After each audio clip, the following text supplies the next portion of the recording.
나이 먹어갖고 좋은 건 춤추는 거예요. 이게 나이 먹어갖고 춤처럼 좋은 게 없다는 거예요. 가장 자연스러운 운동 중에 하나가 춤이라는 거예요. 그래서 요새 노인복지관에서 춤 프로그램이 참 많잖아요.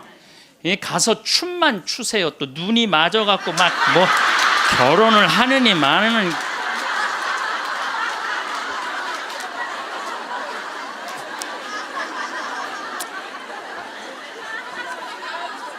그래서 늙어서 행복하게 살기 위해서는 첫 번째, 무조건 집을 나가라. 나이 먹어서 외롭지 않게 사는 방법은 일단 해만 뜨면 집을 나가야 돼요. 그리고 70, 80 넘어가고 집에 있는 게 아니에요. 일단 나가주는 게 예의라니까. 그냥 70, 80 넘어가고 그냥 하루 종일 그리고 앉아 있으면요, 며느리들 힘들어요. 며느리들만 힘들게 아니라 여러분들도 심심해서 죽는다는 거예요. 혼자 있는 고독이라는 게 참 무서워요. 우리나라 독거노인 숫자가 125만 명이나 돼요. 어떤 모양으로든 함께하는 방법을 찾아야 돼요.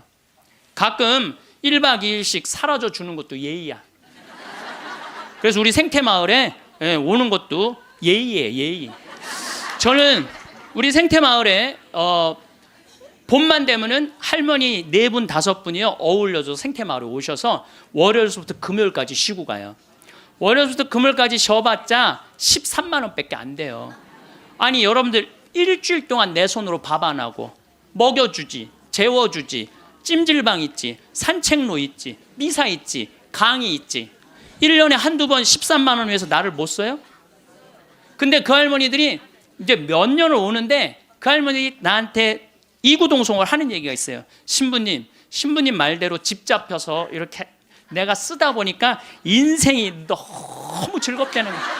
인생이 너무 즐겁다는 거야. 집 잡혀서 쓰다 보니까 인생이 너무너무 즐겁다는 거야. 사는 게 너무 행복하다고 그래요.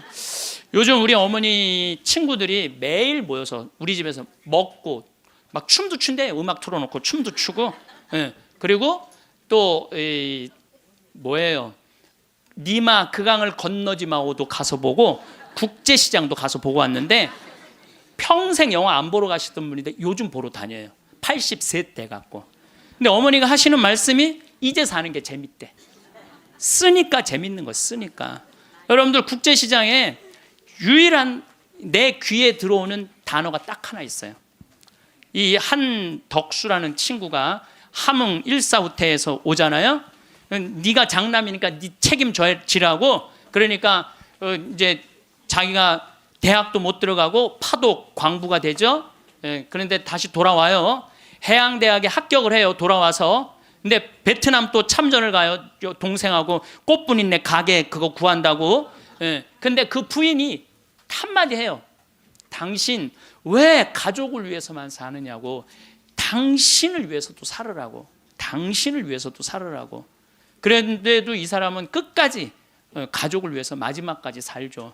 그 여의도에서 막순이라고 함흥에서 놓친 그 이제 미국에 이제 입양돼 갖고 정말 눈물 콧물 다 빼죠. 근데 저는 이런 생각이 들어요. 대한민국에 지금 70, 80대 되신 분들이 이 나라 일으켜 세운 거예요. 이 나라 일으켜 세우고 고생이란 고생은 다 하고.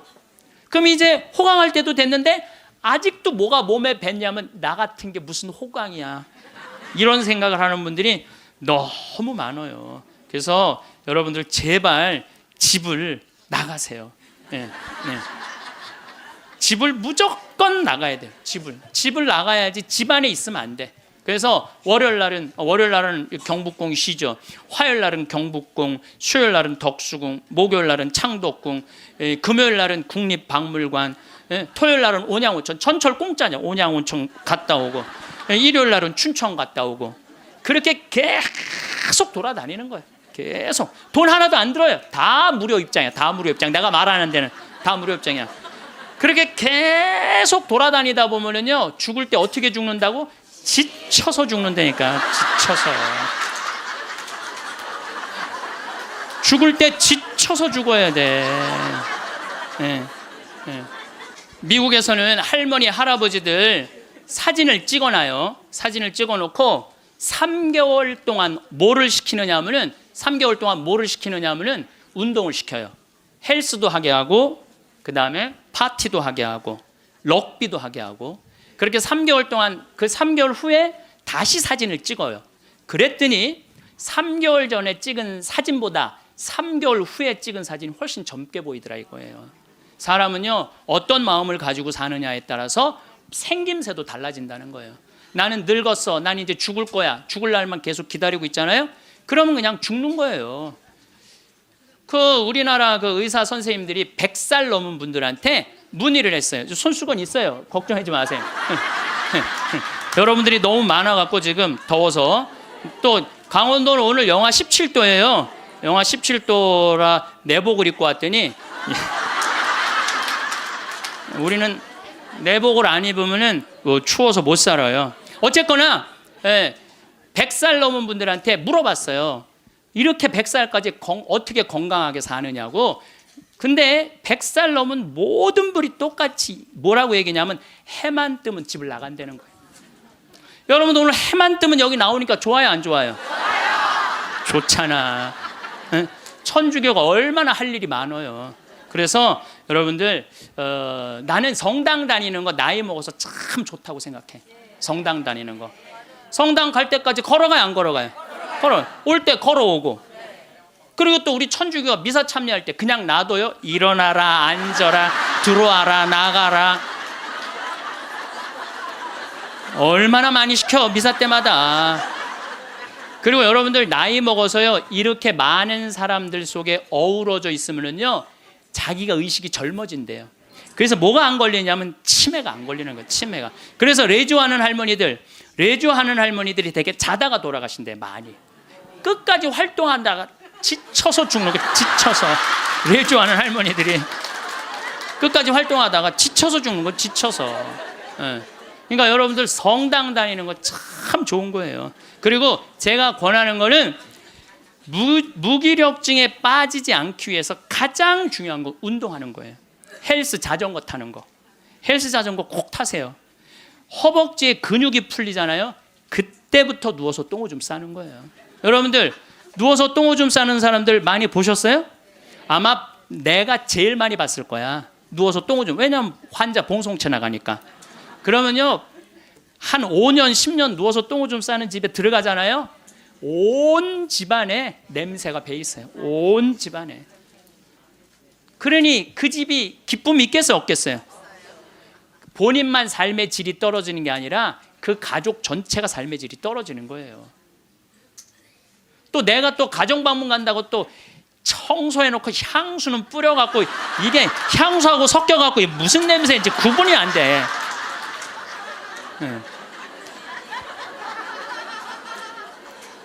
여러분들 나이 먹어갖고 미국은요 제가 이거 여러 번 봤어요.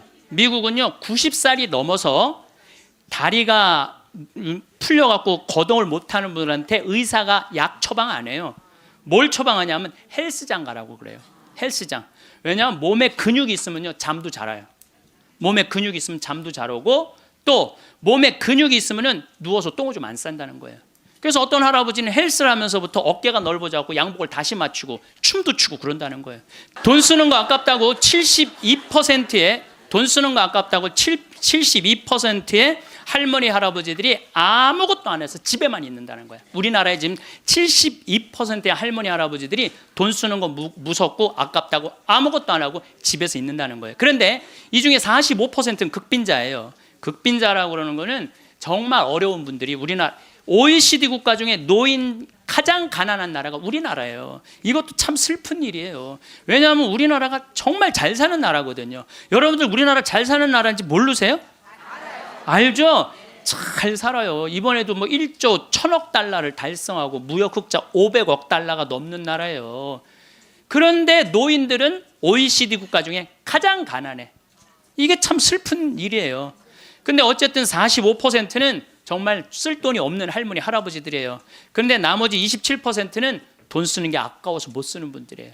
27%는 여러분들이 여가 활동도 하지 않고 27%의 할머니들 아무것도 안 하면 이 할머니들이 뭐 하는 거냐면 나중에 누워서 똥 좀 싸는 거예요. 여러분들 이 돈 간병인 병원비로 다 씁니다. 안 쓰는 거. 한국인이 평생 살면서 남성이 의료비로 얼마를 쓰냐면 7,400만 원을 쓴대요. 여성이 몇 퍼센트를 쓰냐면 8,700만 원을 쓴대. 여성이. 그러니까 여자들이 남자보다 1,300만 원을 더 쓰는 거예요. 그런데 왜 더 쓰느냐 하면은 오래 살아서 더 쓰는 거야. 똑똑하시네. 오래 살아서 더 쓰는 거예요. 그런데 4,300만 원, 65세 이상이 8,700만 원 중에 4,300만 원을 65세 이상 쓴다는 거예요. 그러니까 늙어서 병원비를 다 쓰는 거야. 늙어서 병원비를 다 쓰는 거야. 이 돈 내가 보긴 이 돈 4,300만 원 가지고 수영장 다니고 헬스장 다니고 놀러 다니는 대로 쓰고 그런 분들 돌아가실 때 그냥 지쳐서 죽는 거예요. 그런 분들이 제 생각에는 여러분들 운동 헬스장 요즘 7만 원 내지 8만 원 해요. 그럼 그 헬스장만 다녀도요 50년 다닐 수 있어요. 50년. 병원비 다른 거 말고 여러분들이 쓰는 병원비를 가지고만 해도 50년 헬스장 다닐 수 있어요. 자, 이제 헬스장 얘기를 좀 할게요. 제가 왜 헬스장을 굉장히 중요하게 여기느냐 하면은 나이를 먹어서는요 근력 운동을 해야 돼요. 40살이 넘어서부터 몸에서 1%씩 근육이 빠져나가요. 1%씩 근육이 빠져나가면은 80살 되면 거의 다 빠져나가는 거예요. 그럼 뭐만 남아? 뼈만 남는 거예요. 뼈만 남으면 그 다음 뭐 하는 거야? 눕는 거예요. 그래서 그 근육을 보충해 주려면 고기도 일주일에 한 번은 먹어야 되고 또 헬스장. 자, 신부님 저 돈이 하나도 없어요. 신부님은 맨날 돈 있는 사람 얘기만 해요. 여러분들 우리 평창은요 평창 종합운동장에 건강증진센터가 있는데 헬스장이 있는데 무료예요. 무료. 이게 우리 평창만 무료가 아니라 여러분들 주위에 무료 헬스장 널려 있어요. 그러면은 아침에 나가갖고 헬스장 가면은요 젊은 사람도 구경할 수 있고 내 몸에 맞게만 하면은요 1시간, 2시간 얼마든지 시간 보낼 수 있어요. 그 옆에 목욕탕 딸려 있으면 목욕탕. 그리고 저녁에 집에 들어오면은요 자지 말라 그래도 쓰러져서 자요. 네, 자지 말라 그래도 쓰러져서 자요. 근데 문제는 뭐냐면은 할머니들 중에 이런 분들이 신부님 나이를 먹으니까 잠이 안 와. 이런 분들은 왜 잠이 안 오냐면 하루 종일 소파에 앉아갖고 저는 지난 가을에 우리 어머니 아버지가 우리 생태마을에 오래간만에 오셨어요. 근데 아버지가 주치를 참 잘 캐요. 아버지 산삼도 잘 캐지만 주치 3대 명약이 있다고 그러잖아요. 산삼, 주치, 동충하초. 근데 우리 아버지는 산삼도 캐서 나 먹이고 동충하초도 주치도 캐서 먹여요. 그러니까 우리 아버지가 가을 내내 산에 다니면서 주치를 캤어요. 인터넷 가서 찾아보세요. 네. 그게 우리 보통 서민들이 먹는 산삼만큼 좋은 약이라고 그래요. 그러니까 빨간 건데 어쨌든 그거를 아버지가 가을 84살 드신 아버지가 아침만 해만 뜨면 산에 올라가셨어요. 근데 저는 말리지 않았어요. 왜 말리지 않았느냐 하면은 그게 아버지의 기쁨이고 그 걱정은 되죠. 84살에 산에 들어가고 길을 잃어버리거나 낙상을 하거나 그럼 걱정은 돼요. 그래도 나는 아버지 그냥 산에 가시게 했어요. 아버지 방에 들어가서 쉬시라고 가만히 있으라고. 그게 노인한테 못할 짓인 거예요. 그래서 산에 가고 얼마나 신나게 주치를 캐오고 더덕도 이게 산에 이제 주치를 캐갖고 오면은 그게 자랑스러우신 거야. 그래갖고 큰 걸 캐오시면 내 손을 꼭 잡고 당신 방에 데리고 들어가세요. 큰 거 보여주려고. 이게 신부님 이게 한 50년 된 거라고. 그럼 나는 다른 거 하나 이야 우리 아버지 최고다. 우리 아버지 최고다. 역시 우리 아버지가 최고로 멋있는 분이다. 그 아버지 너무너무 신나게 가을 내내 산에 다니면서 주치를 캐셨어요. 어머니는 또 그거 다려갖고 내가 강의 이제 지난 대림절에 하루도 안 쉬고 강의 다니잖아요. 그럼 밤 12시까지 기다리고 있는 거예요. 그거 그걸 먹인다고. 아버지는 산에 가서 가장 죽을 둥살둥 주치 캐러 다니고 어머니는 또 밤 12시까지 그걸 다려놓고 아들 강의 끝나면 먹이려고. 근데 저는 한편으로는 늙은 분들을 너무 고생시키는 거 아닌가 이런 생각이 드는 반면 아니다. 저러다가 차라리 쳐서 돌아가시는 게 낫다. 그래서 내가 어머니 아버지한테 올 봄에는 아까 명동에 와서 그 신발을 이렇게 신발 가게 보면서 내년엔 봄에는 올 봄에는 신발을 좀 더 가벼운 걸 사드려야 되겠다. 산에 더 다니시게. 여기 어느 외로운 노인의 글이 하나 있는데 참 모든 인생이 다 들어있어서 제가 여러분들한테 한번 읽어드릴게요. 3년 전 마누라가 세상을 떠난 뒤 나는 외로움을 견디다 못해 함께 살자는 아들의 청을 받아들였다. 여러분들 지금 할머니 할아버지들 집에서 할머니 할아버지들 보면 많이 싸우죠. 많이 싸우죠. 그게 얼마나 큰 행복인지 몰라요. 싸우는 것도 행복이에요. 싸울 남편도 없잖아요. 그럼요 그거 얼마나 외로운데요. 외로울 수밖에 없어요. 나는 내가 강의 때 핸드폰 울려도 한 번도 신경질을 부린 적이 없어. 내가 나는 아늑하고 편안한 아들네 집에서 학교 간 손자들과 직장에 나간 아들과 며느리가 돌아오는 저녁 때를 기다렸다.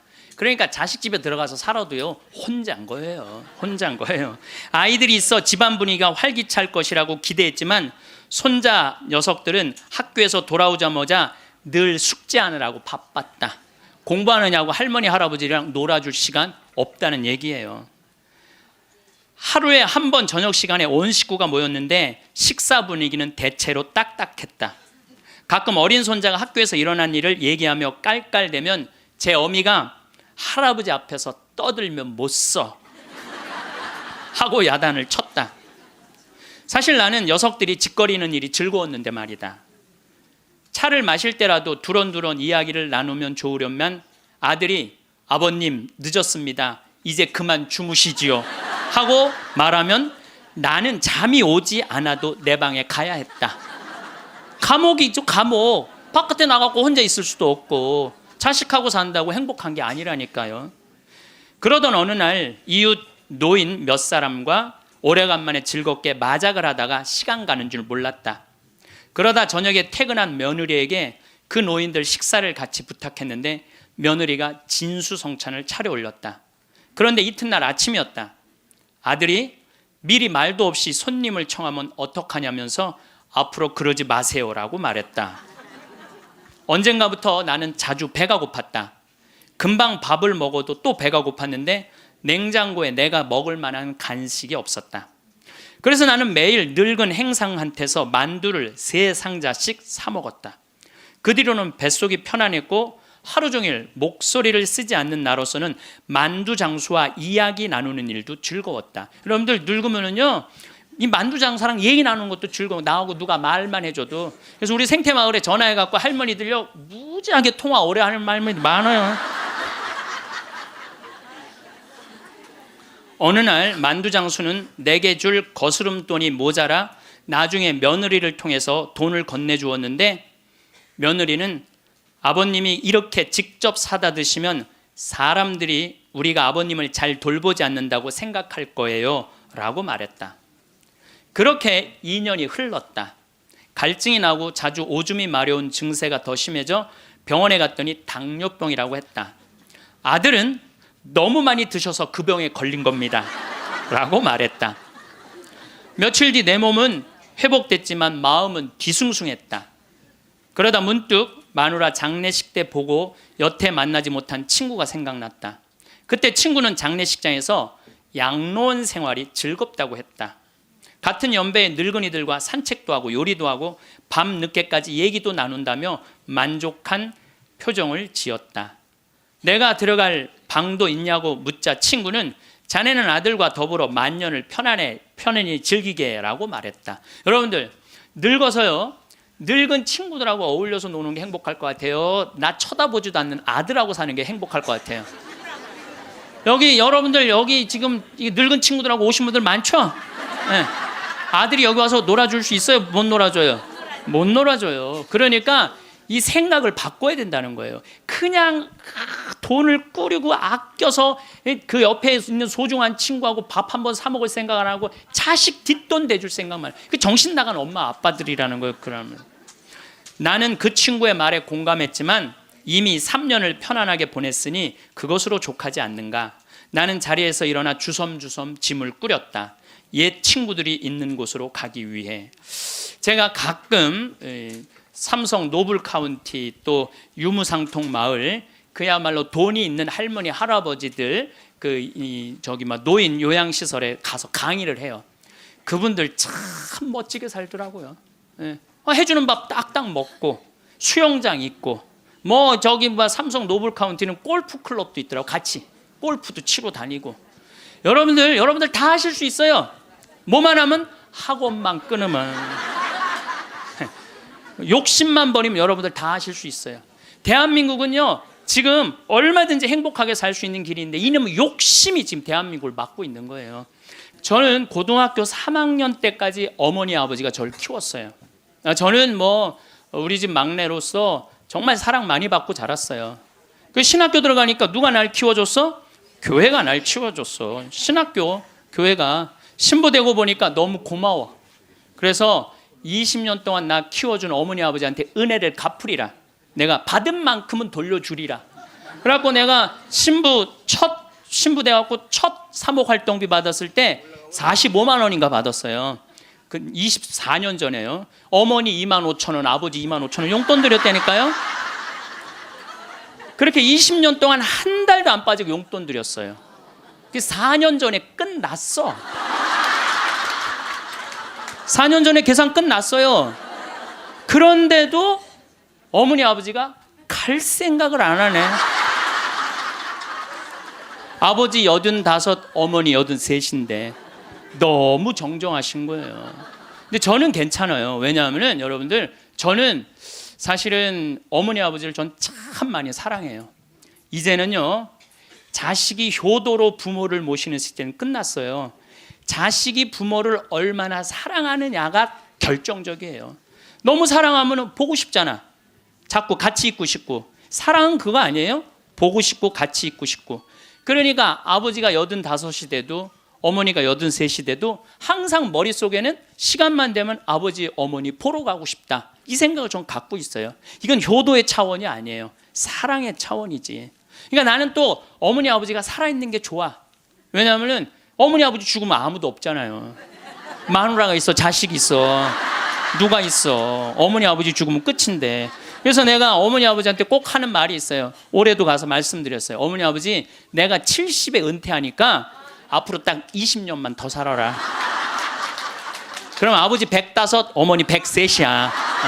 그러니까 딱 20년만 더 살고 그땐 내가 안 붙잡겠다. 그땐 죽어도 된다. 저는 상관없는데 여러분들은 상관이 있어요. 왜 상관이 있느냐 하면은 70살 된 여러분들, 50, 60살 된 여러분들은 지금 나도 힘들지만 자식 결혼시켜줘야지, 또 뭐 책임져야 될 게 얼마나 많아. 그런데 늙은 어머니 아버지, 90, 100살 된 어머니 아버지까지 살아있다면은 이건 너무 힘든 거예요. 너무너무 힘든 거예요. 그러니까 인생이 즐거운 게 아니라 인생이 온통 짐이야, 짐. 그러니까 온통 짐이 되기 싫으면은요, 여러분들 짐이 되기 싫으면요, 내 인생은 이제 내가 책임지는 거예요. 내 인생은. 그리고 여기 80 넘으신 분들 가운데 자식이 전화 안 한다고 섭섭해하지 말아요. 자식이 전화 안 한다고. 당연히 잊어먹을 때도 돼요. 그 나이 되면은. 그 나이 되면 잊어먹을 때도 돼요. 어머니 아버지가 있는지 없는지도 모르는데 무슨 전화야, 전화는. 그리고 정 목소리 듣고 싶으면 본인이 하세요. 전화기 째려보고 있지 말고. 1번 누르면 큰아들, 2번 누르면 작은 아들 나오는데 그걸 못하고 이놈의 새끼들이 손가락이 없어, 발가락이 없어, 왜 전화를 안 해? 자기가 하면 되지. 그래서 늙어서는 뭐를 버려야 되냐면 거지 근성을 버려야 돼요. 누가 나한테 해주겠지, 날 찾아와 주겠지, 이런 생각 절대 하지 말라는 거예요. 이제 여러분들 내 인생을 내가 책임지는 방법은 딱 한 가지밖에 없어요. 자식 학원 끊는 거예요. 자식 학원 끊고 대학 다닌 자식 있으면 휴학시키고, 그리고 결혼은 네가 벌어서 가라고 그러는 거예요.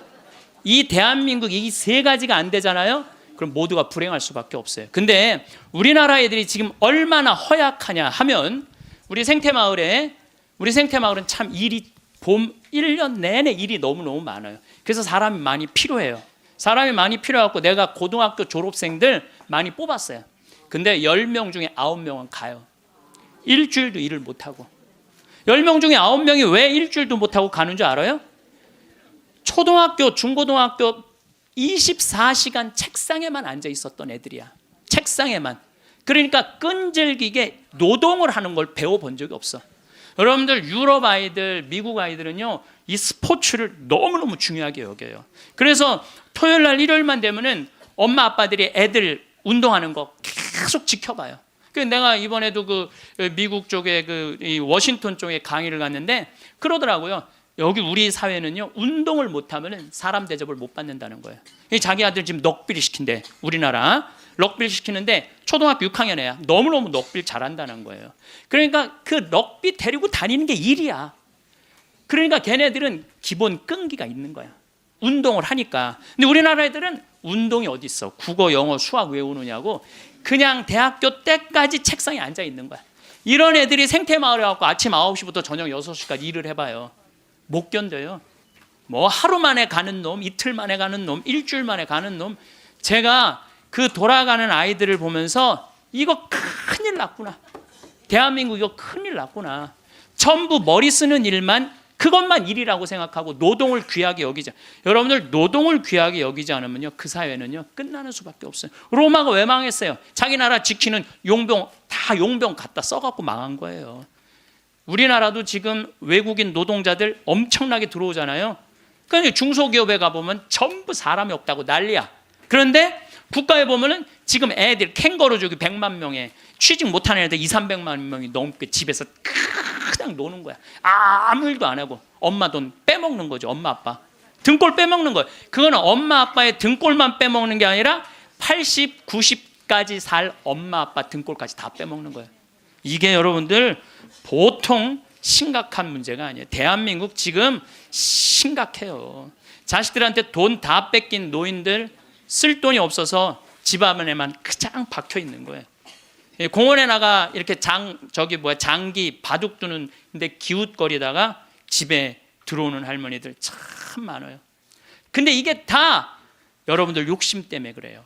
욕심 때문에 애들을 망치는 거예요. 여러분들 지금 이 초등학교 학생들이 오늘 굉장히 많이 왔는데 이거 굉장히 막 아주 이거 획기적인 일이 지금 벌어졌어요. 지금 이 초등학생들이 쟤네들이요 선행학습을 학원에 가서 한 번 하고 집에서 숙제하고 그리고 학교 가면은요 선생님이 가르치는 게 재미가 하나도 없대요. 세 번째 공부하니까 세 번째 그러니까 선생님이 존경스럽지가 않은 거야. 그래서 쟤네들이 학교 다니는 게 재미가 하나도 없는 거예요. 여러분들 학교 다니는 게 재미가 없는 애들이 나중에 어떻게 될 것 같아요? 컴퓨터 게임에 빠지는 거예요. 근데 그게 선행학습이 누구 때문에 벌어지는 거냐? 대한민국의 부모들 때문에 그래요. 내만 1등 시키고 싶은 이 욕심, 이게 대한민국을 병들게 하고 아이들 병들게 하고 그것만에 거기에 학원비 들어가는 건 내 노년의 이 연금을 다 쏟아붓는 거야. 대한민국이 건강해지려면요 제가 농담으로 하는 얘기가 아니에요. 학원 끊고 대학 휴학시키고 지금 집에서 노는 놈들 전부 공장에 취직시켜갖고 일시켜야 돼요. 그래야지 대한민국 건강하게 살아가요. 여러분들도 살 끼고 자식들도 살 길이 그거예요. 예전에는 40살, 50살까지 살 때는 치매가 뭔지 노년의 외로움이 뭔지도 모르고 살았어요. 그런데 이제는 70, 80, 100, 110살까지 살면서 점점 사는 게 재미가 없어져요. 그래서 나이가 들면은 뭐가 드느냐면 무기력증이 든다고 말씀을 드렸어요. 여러분들 사는 게 재미가 하나도 없고 무기력증에 빠지면 그 다음에 오는 건 우울증이에요. 이제 병으로 발전해요. 그래서 우리나라 그 할머니들 65세 이상 할머니들 그 우울증을 조사해 보면은 부부가 같이 노년에 살면 우울증이 21% 온대요. 그리고 자식하고 살면 27%가 온대요. 그러니까 여러분들 늙어서 자식들하고 살면은 행복할 것 같죠? 행복하지 않아요. 그러니까 여러분들 나는 늙어서 자식한테 효도받고 산다? 아니에요. 나이를 70, 80, 90 넘어가면서 자식하고 살면은요 서름 받고 섭섭하고 또 내 마음 몰라주고 내가 저를 어떻게 키웠는데 나를 이렇게 무시해? 자기 오래 사는 줄 모르고 섭섭한 것만 생각해요. 자기 오래 사는 줄 모르고 섭섭한 것만 생각해요. 그러니까 자식하고 살면은 우울증에 더 많이 걸리는 거예요. 그러니까 여기 계신 여러분들은 늙어서 자식하고 한 집에서 산다는 생각은 아예 머릿속에서 빼버려야 돼요. 빼버려야 돼. 또 문제는 혼자 살면은요, 이 우울증은 41%로 늘어나요. 혼자 살면. 누가 뭐라 그래도 늙어서는 부부가 같이 사는 게 제일 좋아요. 누가 뭐라 그래도. 그러니까 여러분들 지금 여기 60, 70 되신 분들, 50 되신 분들도 마찬가지예요. 내가 지금 자식 걱정하고 뭐 며느리 걱정하고 손자 걱정하고 손녀 걱정할 때가 아니라니까요. 네. 남편 걱정하고 아내 걱정해야지 자식들 걱정할 일이 아니에요. 여러분들 이번에 니마 그 강을 건너지 마오. 그거 보셨어요? 네, 보셨죠? 저는 그 니마 그 강을 건너지 마오를 우리 직원들하고 보면서 저는 참 많이 울더라고요. 많이 울었죠, 여러분들도. 근데 난 그 우는 게 이해가 안 가. 왜 울어? 여러분들 할아버지 98, 조병만 할아버지, 할머니 89, 강계열 할머니. 여러분들 89, 89살에 눈 오면 눈싸움하고 놀고 그렇잖아요. 낙엽 떨어지면 낙엽 가지고 놀고 꽃 피면 꽃 꽂아서 머리에 꺾어주고 냉이 씻을 때 물에 물장구 치고 놀고. 여러분들 89살, 98살에 그렇게 산다는 건요, 늘 내가 강의 때 말하는 대로 사는 분이에요. 얼마나 행복해요. 저는 그 두 분의 이렇게 사는 모습을 보면서 참 보기 좋더라고요. 저렇게 마지막에 아름답고 경치 좋은 데서 자식들하고 안 살고 그 부부가 같이 그렇게 한복 꼭 같은 색깔 입고 얼마나 좋아요. 100살까지 그렇게만 살 수 있다면 여러분들 그건 대복을 탄 거예요. 저는요 중간에 무슨 장면이 나오느냐 하면은 이 할머니 생일날 자식들이 와서 밥을 먹다가 싸워요. 싸우는 거 보셨죠? 네. 뭐 네가 한번 아버지 아팠을 때 병원에 모시고 갔냐, 전화라도 한번 했냐. 그 싸우는 걸 보면서 많은 사람들은 가슴 아프게 생각을 하는데 전 전혀 그렇게 이건 여러분들 모두의 일이에요. 앞으로 대한민국의 모든 집에서 일어날 일이에요. 그리고 나는 그 자식들 100번 이해가 돼요. 100번 그 자식들 이해가 돼요. 여러분들 생각을 해보세요. 98이면 아들이 68살이야. 아들이 68살이면은 자기도 힘들어. 자기도 70에 들어섰는데 98살 먹은 아버지 언제 챙겨요? 98 먹은 아버지. 여러분들 생각을 해봐요.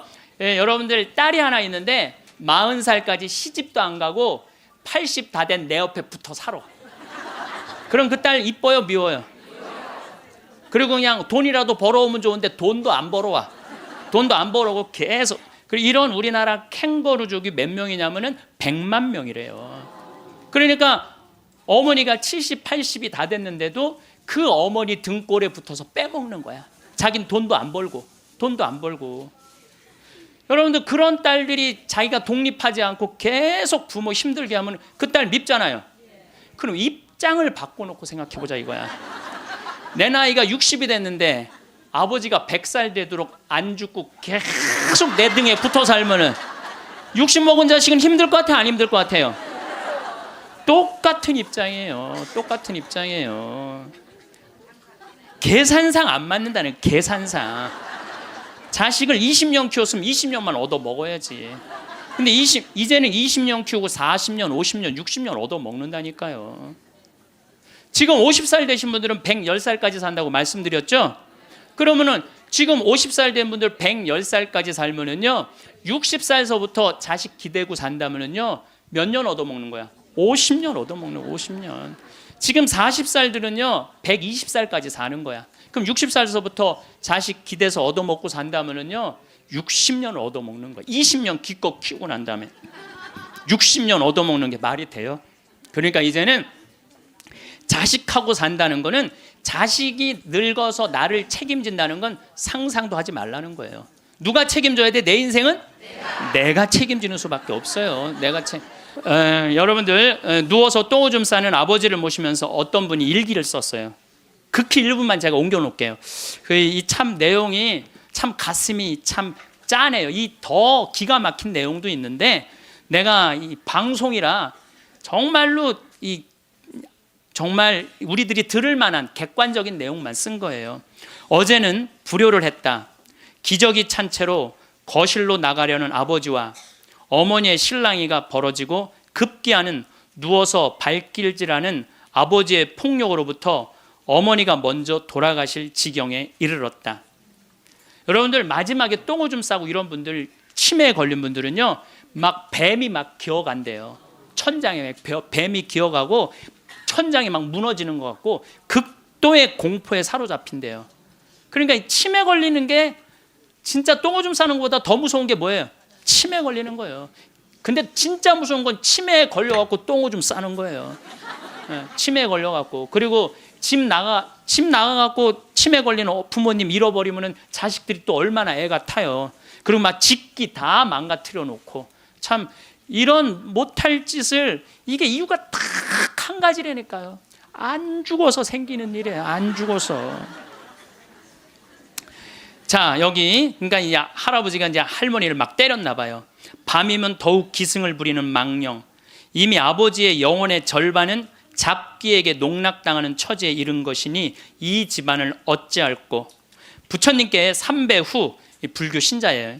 부처님께 3배 후 죽비를 들어 아버지 양쪽 발바닥을 호되게 내리쳤다. 여러분들 늙으면 자식이 부모 때린다는 얘기 많이 들었죠? 때릴 수밖에 없대요. 때릴 수밖에 없대요. 때려야지 컨트롤이 되니까. 하늘은 어찌 나를 이토록 침통하게 만드는 것일까? 아버지가 돌아가셨다. 염을 할 때 무릎 꿇고 용서를 빌었다. 잘못했습니다. 용서해 주세요. 용서해 주세요. 수도 없이 눈물로 용서를 빌었다. 그러니까 제 생각에는 자식들한테 이런 고통 주기 싫으면은 자기 인생은 누가 책임지는 거야? 자기가 책임져야 돼. 나이 들어 자식에게 의존하는 마음 자체를 없애야 돼요. 끝까지 내 힘으로 화장실 가고 돌아다닐 수 있을 때까지 돌아다니라는 거예요. 내가 살고 있는 집 이름이 성 필립보 생태마을이에요. 근데 이 필립보 생태마을은 내가 신학생 때부터 본당 신부님을 모시고 모자 신부 때도 모셨던 김창림 필립보 신부님이 저서 저한테 주신 거예요, 선물로. 그러니까 그 아름다운 장소에 너무 아름답게 저서 주셨잖아요. 근데 그래서 신부님 본명이 필립보예요. 그래서 필립보, 성 필립보 생태마을이에요. 근데 이분이 2012년 5월 17일 저녁 8시 17분에 내 품에서 돌아가셨어요. 87세의 나이로. 근데 내가 이분의 돌아가심을 보면서 참 죽음에 대해서 많이 묵상을 했어요. 이 얘기는 내가 다음 시간에 하도록 하고 지금은 마침 기도로 이혜인 수녀님 기도를 바치겠습니다. 어느 노인의 고백이라는 기도입니다. 하루 종일 창밖을 내다보는 일이 나의 일과가 되었습니다. 누가 오지 않아도 창이 있어 고맙고 하늘도 구름도 바람도 벗이 됩니다. 내 지나온 날들을 빨래처럼 꼭 짜서 햇살에 널어두고 봅니다. 바람 속에 펄럭이는 휘노애락이 어느새 노을빛으로 물들어 있네요. 이왕이면 외로움도 눈부시도록 가끔은 음악을 듣습니다. 이 세상을 떠나기 전 내가 용서할 일도 용서받을 일도 참 많지만 너무 조바심하거나 걱정하진 않기로 합니다. 죽음의 침묵은 용서하고 용서받은 거라고 믿고 싶어요. 고요하고 고요하게 하나의 노래처럼 한 잎의 풀잎처럼 사라질 수 있다면. 우리는 살면서 종종 이런 마음을 품습니다. 누군가 나를 챙겨주겠지. 이 정도는 누가 도와줘야 하지 않을까. 그런 기대는 자연스러운 것입니다. 사람은 혼자 살 수 없고 서로 의지하며 살아가는 존재니까요. 하지만 인생이 기대대로 움직이지 않을 때 그 실망과 분노는 고스란히 내 안에 쌓입니다. 왜 아무도 나를 돌보지 않는가? 왜 세상은 이렇게 차갑고 무심한가? 그렇게 원망의 감정이 커질수록 삶은 더 무겁게 느껴집니다. 환경을 탓하고 다른 사람을 탓하는 것은 쉽습니다. 그렇게 하면 당장은 마음이 편해지는 것 같습니다.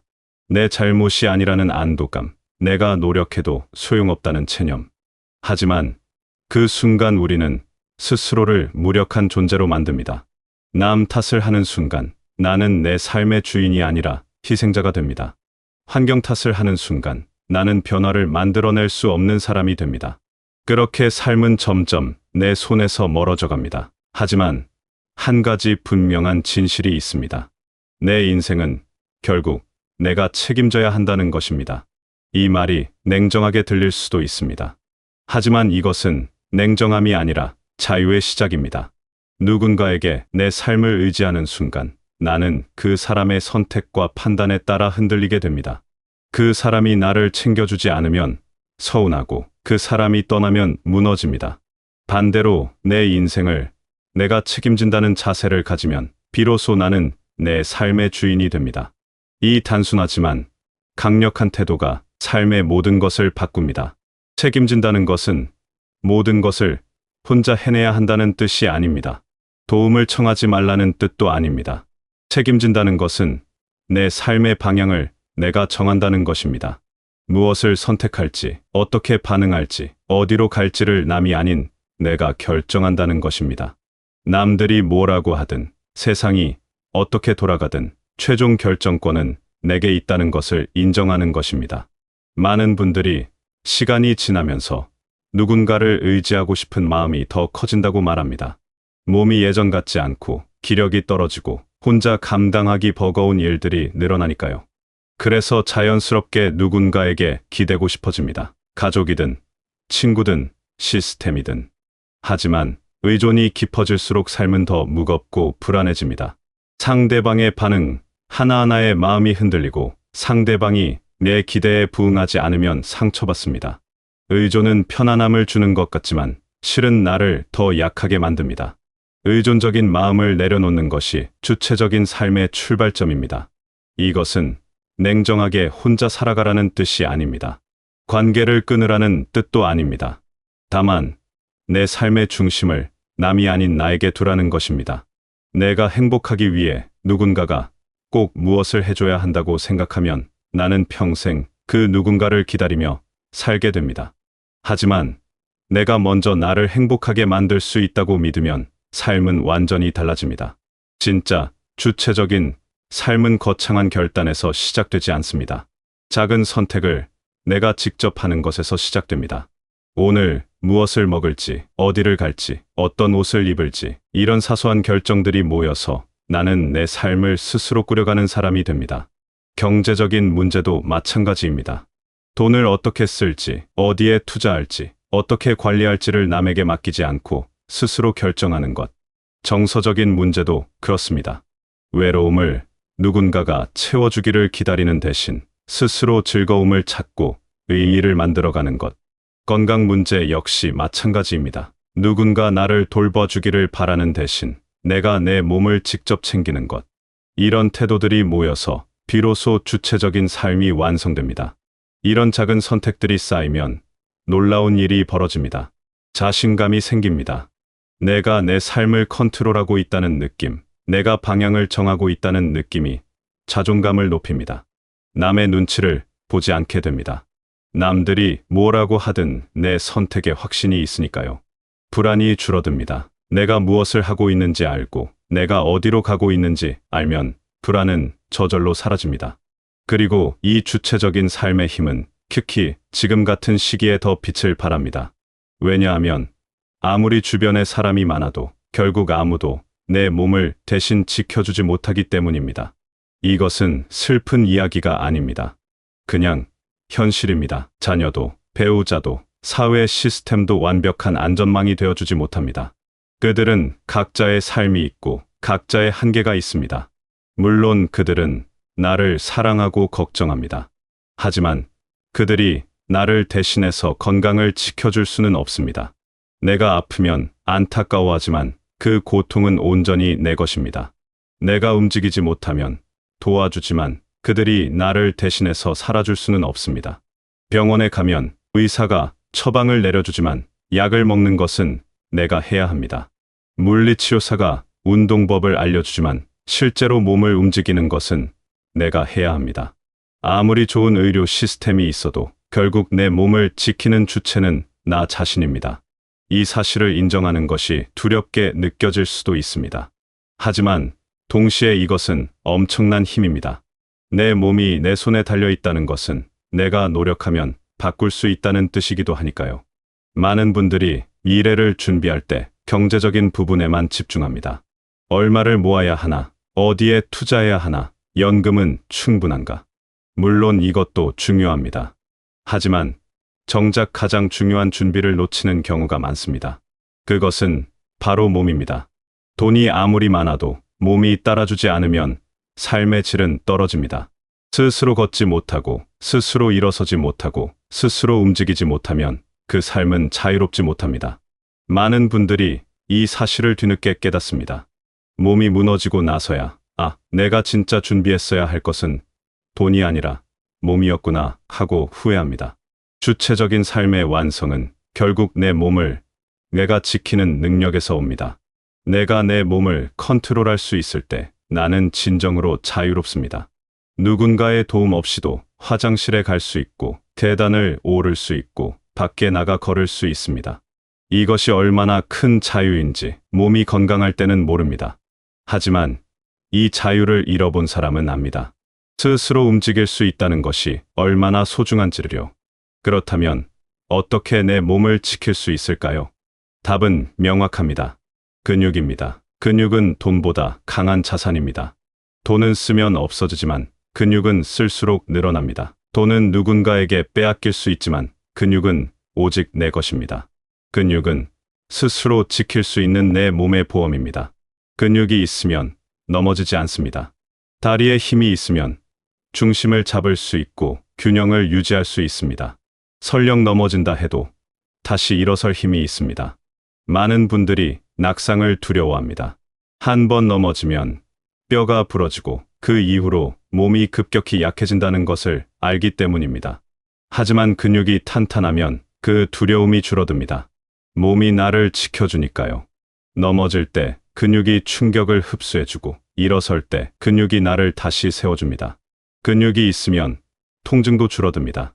허리 통증, 무릎 통증, 어깨 통증, 이런 것들이 단순히 나이 때문만은 아닙니다. 근육이 약해져서 관절에 부담이 가기 때문입니다. 근육이 제대로 일을 하면 관절은 편안합니다. 허리를 잡아주는 근육이 있으면 허리가 아프지 않습니다. 무릎을 받쳐주는 근육이 있으면 무릎이 시리지 않습니다. 통증이 줄어들면 삶의 질이 완전히 달라집니다. 아프지 않으니 기분이 좋아지고 기분이 좋아지니 더 많이 움직이고 싶어집니다. 이런 선순환이 시작됩니다. 근육이 있으면 만성질환도 관리가 됩니다. 당뇨, 고혈압, 고지혈증, 이런 질환들은 약만으로 해결되지 않습니다. 몸이 움직여야 합니다. 근육이 움직이면 혈당이 조절되고 혈압이 안정되고 대사가 활발해집니다. 근육은 그 자체로 치료제입니다. 근육량이 많을수록 몸의 대사율이 높아지고 대사율이 높을수록 건강은 좋아집니다. 근육이 있으면 우울감도 줄어듭니다. 몸이 건강하면 마음도 건강합니다. 운동을 하고 나면 기분이 좋아지는 이유는 단순히 기분 탓이 아닙니다. 몸이 움직이면 뇌에서 좋은 호르몬이 나옵니다. 근육을 쓰면 내 몸이 살아있다는 느낌을 받습니다. 이것이 삶의 의욕으로 이어집니다. 무기력함이 사라지고 생명력이 돌아옵니다. 하지만 많은 분들이 걷기만 하면 충분하다고 생각합니다. 걷기는 좋은 운동입니다. 심장에도 좋고 혈액순환에도 좋습니다. 하지만 걷기만으로는 부족합니다. 걷기는 근육을 유지하는 데는 도움이 되지만 근육을 늘리지는 못합니다. 근육을 늘리려면 몸을 쓰는 훈련이 필요합니다. 무게를 들어 올리고 몸을 일으키고 힘을 주는 동작들이 필요합니다. 이것이 근력 운동입니다. 근력 운동이라고 하면 많은 분들이 겁을 냅니다. 어렵고 힘들고 다칠 것 같다고 생각합니다. 하지만 근력 운동은 생각보다 간단합니다. 헬스장에 가지 않아도 됩니다. 집에서 의자를 잡고 스쿼트를 몇 번 하는 것, 벽을 짚고 팔굽혀펴기를 하는 것, 계단을 천천히 오르내리는 것. 이런 작은 동작들이 모두 근력 운동입니다. 중요한 것은 몸에 자극을 주는 것입니다. 근육에게 일을 시키는 것입니다. 의자에서 일어날 때 팔에 힘을 빌리지 않고 다리 힘만으로 일어나는 연습을 해보십시오. 처음에는 힘들지만 이것이 가장 좋은 하체 운동입니다. 화장실에서 양치할 때 한 발로 서 보십시오. 균형을 잡는 훈련이 됩니다. 집안일을 할 때 허리를 구부리지 말고 무릎을 굽혀서 하십시오. 이것도 훌륭한 스쿼트 운동입니다. 이렇게 일상 속에서 근육을 쓰는 습관을 들이면 그것이 곧 운동이 됩니다. 지금 시작하면 3개월 뒤에 몸이 달라집니다. 이것은 과장이 아닙니다. 근육은 놀라울 정도로 빠르게 반응합니다. 꾸준히 자극을 주면 근육은 자랍니다. 처음에는 의자에서 일어나는 것도 힘들었는데 한 달 후에는 훨씬 수월해집니다. 처음에는 계단 오르기가 숨찼는데 2달 후에는 한결 가뿐해집니다. 이런 작은 변화들이 쌓이면 3개월 후에는 완전히 다른 몸이 됩니다. 거울을 봤을 때 어깨가 더 펴져 있고 걸을 때 다리에 힘이 느껴지고 무엇보다 스스로 할 수 있는 일들이 늘어납니다. 그리고 이 변화는 단순히 몸의 변화에서 그치지 않습니다. 주체적인 삶의 자신감을 폭발적으로 끌어올립니다. 내가 내 몸을 바꿀 수 있다는 경험, 내가 노력하면 달라질 수 있다는 경험이 모든 것을 바꿉니다. 나는 무기력한 존재가 아닙니다. 나는 변화를 만들어낼 수 있는 사람입니다. 이 믿음이 생기면 삶의 다른 영역에서도 주체성이 살아납니다. 경제적인 결정도 더 당당해지고, 관계에서도 더 독립적이 되고, 감정도 더 잘 다스릴 수 있게 됩니다.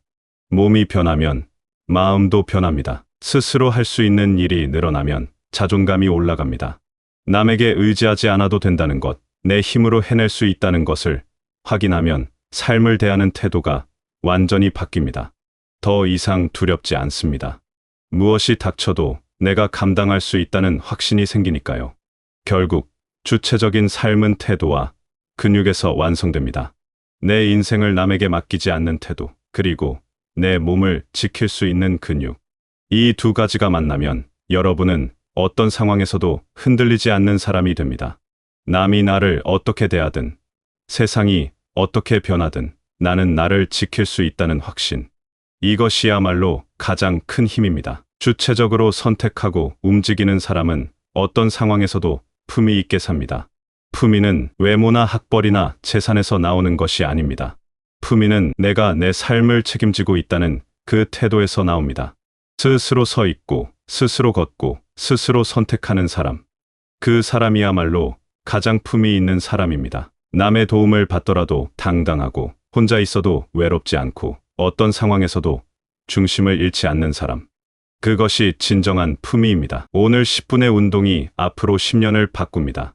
오늘의 작은 결심이 내일의 큰 변화를 만듭니다. 너무 늦었다고 생각하지 마십시오. 근육은 몇 살이든 자랍니다. 몸은 몇 살이든 변합니다. 중요한 것은 시작하는 것입니다. 오늘 의자에서 일어나는 연습을 3번만 해보십시오. 오늘 계단을 한 층만 천천히 올라가 보십시오. 그 작은 시작이 여러분의 삶을 완전히 바꿀 것입니다. 여러분은 충분히 강한 사람입니다. 지금까지 수많은 어려움을 이겨냈습니다. 그 힘이 여전히 여러분 안에 있습니다. 다만 그 힘을 다시 깨워야 할 뿐입니다. 몸을 움직이면 그 힘이 깨어납니다. 근육을 쓰면 생명력이 돌아옵니다. 여러분은 아직 끝나지 않았습니다.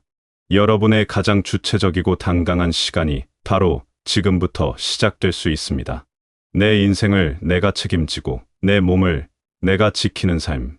그 삶을 오늘부터 시작하시길 바라겠습니다.